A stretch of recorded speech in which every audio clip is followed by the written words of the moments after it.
እግዚአብሔር ንዓይ ዝገበሮ ምሕረት ብዙሕ እዩ እግዚአብሔር ንዓይ ዝገበሮ ውዕለት ብዙሕ እዩ እግዚአብሔር ንዓይ ዝገበሮ ምሕረት ብዙሕ እዩ እግዚአብሔር ንዓይ ዝገበሮ ውዕለት ብዙሕ እዩ ሶክብል ንምንታይ ትግድሉኒ ሶክብል ንምንታይ ትግድሉኒ ኣነስ ክዝምሪ ነቲ ዘለዓለኒ ኣነስ ክዕልሊ ነቲ ዘፍቀረኒ ኣነስ ክዝምሪ ነቲ ዘለዓለኒ ኣነስ ክዕልሊ ነቲ ዘፍቀረኒ ግደፉኒ ግደፉ ግደፉ ግደፉ ኣይትሓዙኒ ግደፉኒ ግደፉ ግደፉ ንድሕሪት ኣይትምለሱኒ እንተ ዓበድኩን ጎይታ እንተ ቀለልኩን ጎይታ ንምንታይ ትፈርዱኒ ሶክብል ትቃወሙኒ ብዙሕ ዝተሓደገሉ ብዙሕ እዩ ብዙሕ ዘፍቅር ከም ዝብሎ ቃል እግዚአብሔር ስለዚ ብዙሕ ዘፍቅር ስለዚ ብዙሕ ዘፍቅር ስለዚ ብዙሕ ዘፍቅር ስለዚ ብዙሕ ዘፍቅር ስለዚ ብዙሕ ዘፍቅር ትማልእ እኳ ከምዚ ነበርኩን ልበይ ኣብዩ ንጎይታ ምእማን ኢየሱስ ንዝብሉ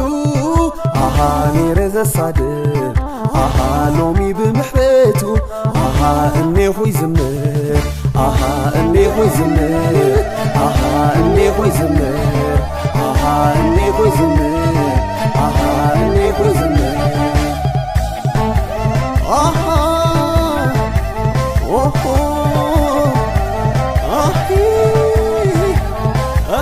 እግዚአብሔር ንዓይ ዝገበሮ ምሕረት ብዙሕ እዩ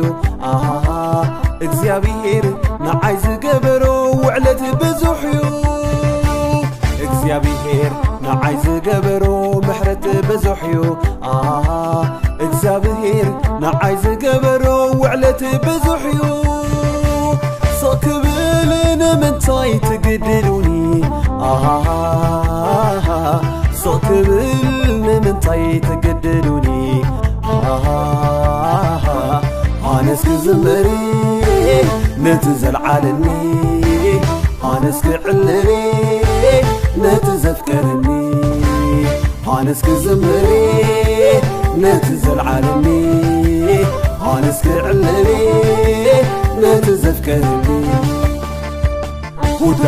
ጉዳይኩም ግበሩ ኣብ ልዕለይ ኣይትለዓሉ እቲ ዕዮ ኣዝዩ ብዙሕ እዩ ዕየዩ ካብ ትዛረቡ ዝተገብረለይሲ ንዓዩ ዝርድኣኒ ካብ ምንታይ ከም ዝወፀኹ ይፈልጦ ትዝታሎኒ ስለዚ ኣንጊሄ ኣምሴ ኢየሱስ ኢየሱስ ዝብል ጌና ጌና ካብ ዝንላዕሊ ክብሌ እልልልል ክብሌ እልልልል ክብሌ ልዕል ዕልበል ክብሌ ኢየሱስ ኢየሱስ ክብሌ በይምዃንክ እንተ ብዛሕክዎ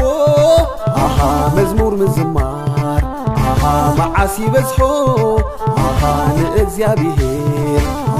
ንሱ እኳ ግደፍ ካብ ዘይበለኒ ንምንታይ ድኣ ትጻረሩኒ ትጻረሩኒ ትጻረሩኒ ትጻረሩኒ ትጻረሩኒ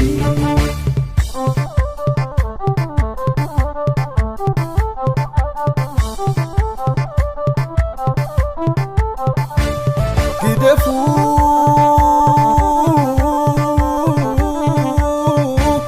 ብኢየሱስ ኣይትንጽኡኒ ዝጠዓምክዎ ኣሎኒ ዝጠዓምክዎ ኣሎኒ ብኢየሱስ ኣይትንጽኡኒ ፍቕርዩ ዘዘምረኒ ከይትሕስ ኣይትዕገቱኒ ዝጠዓምክዎ ኣሎኒ ብኢየሱስ ኣይትንጽኡኒ ፍቕርዩ ዘዘምረኒ ከይትሕስ ኣይትዕገቱኒ دفوني